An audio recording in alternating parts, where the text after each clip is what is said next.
রে আদব নাই, বুদ্ধি নাই, মহব্বত নাই। তোমার সেই দরবারে কে নজর না দিব জানি না।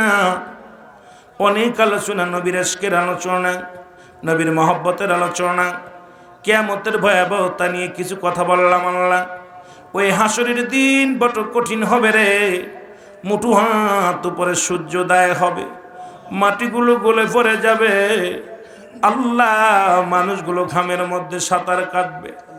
আল্লাহ, ফুলসিরাতের রাস্তা হবে চুলের চাইতে চিকুন, হীরার চাইতে ধারালো রে আল্লাহ।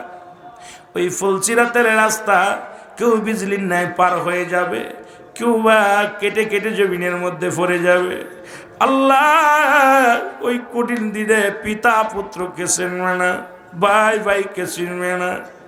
আল্লাহ, সেদিন বড় মুসিবতে যদি পড়ে যায়, আমাদের কেউ দেখার নাই।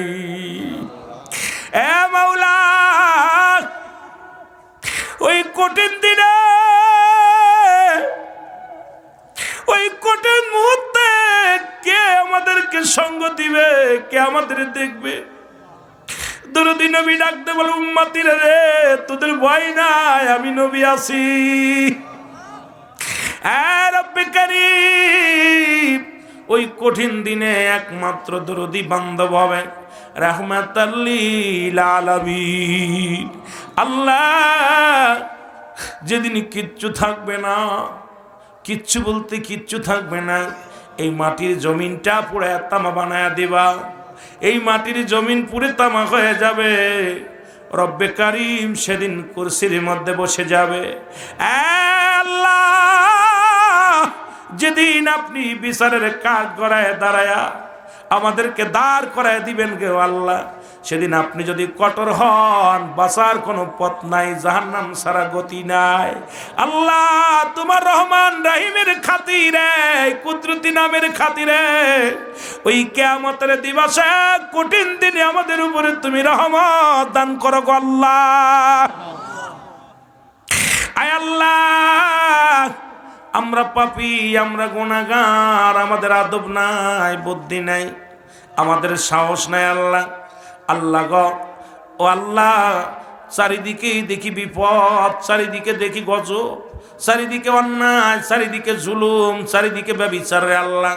আয় আল্লাহ, এই জুলুমের জামানায় মানুষগুলো, আপনি তো আপনার নবী তো বলছে ভালো হওয়া কেলাফ, এই দুনিয়াটা পচা দুর্গন্ধ মরি, মানুষের চরিত্র কুকুরের চরিত্র। কুকুর যেমন দুনিয়ার মধ্যে সম্পদ পাইলে খুশি হয়, তো কুকুর যেমন দুনিয়ার মধ্যে মরি পাইলে খুশি হয়, আমরা উম্মতিরা দুনিয়ার মধ্যে সম্পদ পাইলে খুশি হই রে আল্লাহ। আল্লাহ, তুমি আমাদের সম্পদ মুখী করো না, তোমার মুখী করে নাও রে আল্লাহ। আল্লাহ, দুনিয়ার মুখাফিকি না করে তোমার মুখাফিকি করে নাও রে আল্লাহ।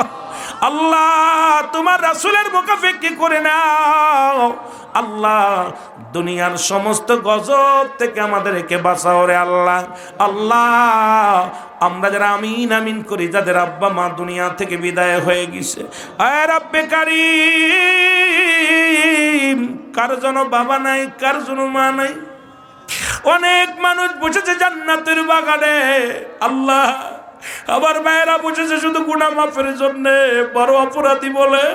হ্যাঁ মাওলা, তেরে মাওলা দে, আমাদের আব্বা মার গুনাহগুলো মাফ করে দে, তেরে মাওলা দে, দাদা দাদির গুনাহগুলো মাফ করে দে, তেরে মাওলা দে, আমাদের আপনজনদের গুনাহগুলো মাফ করে দে। হ্যাঁ মাওলা, ও মাওলা, দুনিয়ার ভিখারির একবারই ভিক্ষা না পাইলে আর একবারই চলে যায়, তুমি যদি ফিরে দাও কোথায় যাব, যাওয়ার জায়গা নাই। তুমি রহমান, তুমি রহিম, তুমি কাদের, তুমি জব্বার, তুমি খলিল, তুমি রহমান।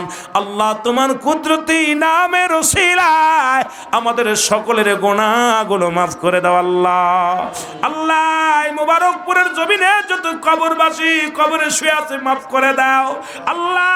প্রবাসী ভাইদের উদ্যোগে আজকের মাহফিল, অনেক ভাই বিদেশের মাটিতে আছে, সন্তানাদি ছেলে মেয়ে বাড়ি রেখে রে আল্লাহ। আল্লাহ আমার ভাইয়েরা টাকা দিয়া, শ্রম দিয়া, ভালোবাসা দিয়া, সার্বিক সহযোগিতা করে সুন্দর জান্নাতের বাগান বানাও আল্লাহ। মেলা বানাইলো আল্লাহ। আমার ভাইদের মনের মাকসুদ গুলো পুরা করে দাও রে আল্লাহ। আল্লাহ এই মাহফিলে যারা টাকা দিয়া, শ্রম দিয়া, ভালোবাসা দিয়া, সার্বিক সহযোগিতা করলো, সবার খেদমত তুমি কবুল ও মঞ্জুর করে নাও। রব্বানা রব্বানা জালামনা আনফুসানা ইল্লাম তাগফির লানা ওয়া তারহামনা লানাকুনান্না মিনাল খাসিরিন। রব্বিরহামহুমা কামা রব্বায়ানি সগীরা। রব্বিরহামহুমা কামা রব্বায়ানি সগীরা। আমিন আমিন সুম্মা আমিন। বাকেলা ইলাহা ইল্লাল্লাহু মুহাম্মাদুর রাসূলুল্লাহ। আমার ভাইরা সবাই বসবেন, কেউ উঠবেন না, সবাই বসবেন, বসে আলোচনা শুনে যাবেন।